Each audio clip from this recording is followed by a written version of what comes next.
I guess in the news with it is LIV Golf Tour players filed a suit against the PGA Tour. There's 11 players who filed the suit, specifically 3 being Taylor Gooch, Hudson Swafford, and I don't know if it was Kevin Na, who was the other. 3 of them would have qualified for the FedEx Cup, and so they're basically trying to figure out if they can play or not, which I don't even want to try to get into the legal jargon. I'm not an attorney. I do IT staffing over here, so like I can't pretend to know that. It'll be interesting. I mean, obviously, some of the guys were able to play in the Scottish Open, so we don't know what's going to happen from there.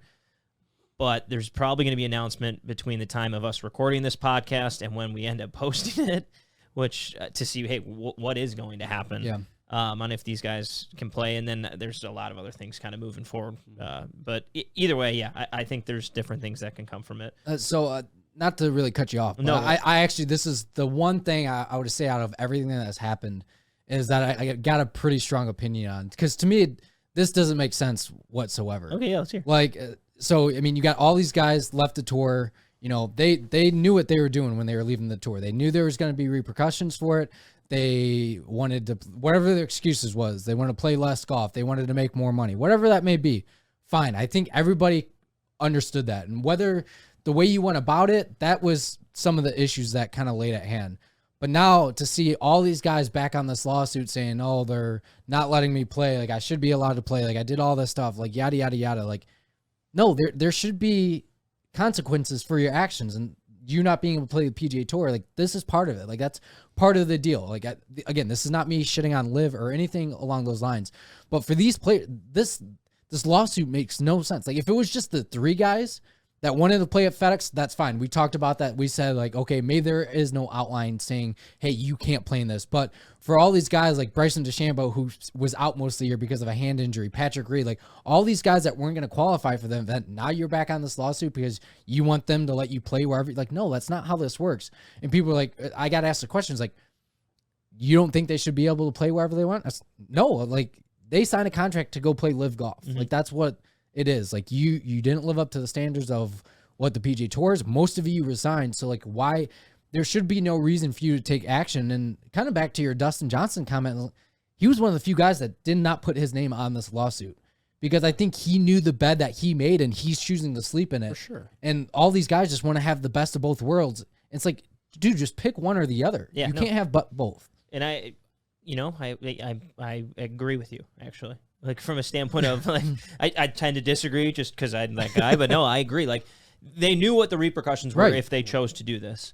So then to kind of go back and file a suit, it seems like why? Like it may be something you should have done prior to it and say, hey, like I feel like I should be able to. But yeah, it's this whole antitrust thing, and it's like it's a membership organization, so do they have that ability? But they can't limit people from specific rights. I mean, there's a possibility that they were told that there might be a loophole at some point, you know. Right. Oh, I'm sure that's what LIV was saying. LIV was like, we'll back you. Yeah, and the negotiations and all that stuff, like, there's someone telling them, hey, like, you never know. We actually might pull this off to where you could play both. Right, and I look at a guy like Taylor Gooch who, you know, it's been noted that he has come out and said, like, I honestly was going to only play in the one event, and I thought I was just going to come back to the PGA Tour. Like, that's like somebody telling you the oven's hot, and you don't believe them, and then you touch it, and they're like, oh, shit, like, it actually was hot. And I'm going to sue you because it burned me. Yeah, exactly. So, to me, I'm just like, that's just basic common sense, and obviously there's so much legality that's going to go into this that I don't know about, you don't know about. Like, I'm not a lawyer, and, you know, Max Homa, I think, got the best comment of the entire week. He said, holy hell, I was like, I had no idea there's so many lawyers on Twitter. Oh, yeah, it's great. But from that standpoint, like, I look at it from just a basic common knowledge situation. It's like, okay, you wanted to go to LIV Golf, you went, be gone, be happy. Yeah. And these guys just can't do that for whatever reason. Is they cannot be gone and be happy because, like, I think part of them is like second guessing is like, okay, maybe this isn't as fun as I thought it was going to be. We saw the videos from Bedminster of, you know, the music playing, the caddies yelling at people, the players yelling at people. Like, part of I think, you know, they're going to sit there and say it's great because they don't have any other option right now. But I guarantee you in a year or two from now, like, you could be looking at a situation where it's like, dude, I made a mistake. Yeah, well, and here's my whole opinion on, like, people yelling at, and I get, like, golf's a gentleman game and we have to respect, but it's like, hey, man, like, any other, like, Brooks always talked about, like, wanting to play in, like, a real sporting event. Like, I love the waste management, the crowds. It's like a real sporting event. well, like, hey, what happens in real sporting events? You travel around the world, and if you're not on that person's team, they're gonna MF you, like courtside in an NBA game. So like, you Welcome can't to the whine league. and complain when these things happen. Yeah.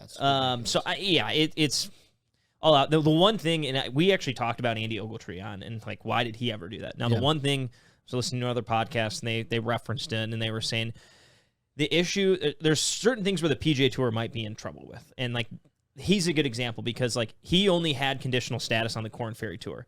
Literally didn't have an ability to make starts the few of the weeks that he ended, the 1 week he played in LIV. So like, he went and played in LIV because he didn't have, like, he didn't do it because, and he elected not to play in Korn Ferry. He did it because he wasn't able to play in the Korn Ferry event based on his status. So then they're like, well, how can you prohibit that? Because he literally didn't have an ability to start. So there's all those things. That's a completely different situation than what we're talking about here. But I just felt like I needed to. No, I think that like for a guy like that kind of makes sense. Is like, if I'm not allowed to play in any type of PGA Tour event, thing we've talked about. Yeah, then all right, then you should be allowed to play in that event, right? Like, that's one situation I'm not going to knock. But it's from these guys, and the big name. And I think you can adamantly see that Taylor Gooch is like, I fucked up. Like, I think that's kind of where his brain. And he's not going to say it. Like, you saw he can't come out and say it. Yeah, but he's oh, this is great. It's better than Ryder Cup. Yeah, that's the atmosphere. It's Ryder Cup. Unbelievable. Yeah, like this guy is just, to me, it's treading water, like trying to like figure life out. Like he again, he's making tons of money now. Like, he's in the midlife crisis. I don't feel bad for him by any means because he is making this money playing golf. You're getting signed to pay. You're getting paid a ton of money to go play golf. You got to be able to deal with some of the fucking backlash you're gonna get. Right, but exactly. that money shadows so much of that. You know what I mean? They don't even think about that. The money, that number at the top of the page is. Yeah, but like the Taylor Gooch situation is by far, I think, the most entertaining situation to walk out of it. I mean, when you see stuff from Patrick Reed and Bryson, like, that's just who those personalities were. Like, again, I think when all the announcements got made of the guys leaving, Taylor Gooch was up there for me, the guy that was surprised. And I think he even surprised himself not being able to come back to the PGA Tour.